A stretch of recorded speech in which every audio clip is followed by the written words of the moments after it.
In this guide, I'll show you how to install the 1xBet app on an Android device. First, open the Play Store and search for an APK installer. From the results, choose a trusted option.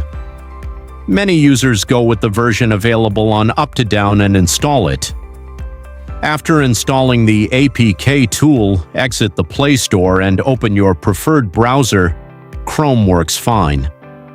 In the search bar, type 1xBet download and open a reliable or official website from the results. Once you're on the page, find the Android download option and tap it. Confirm the download and the APK file will be saved to your device. When the download is complete, open the file from your notifications or downloads folder. If prompted, select the APK installer you installed earlier to handle the file, then tap Install and wait a few seconds for the process to finish. After installation, the 1xBet app will appear on your home screen. Open it and you're ready to start using it.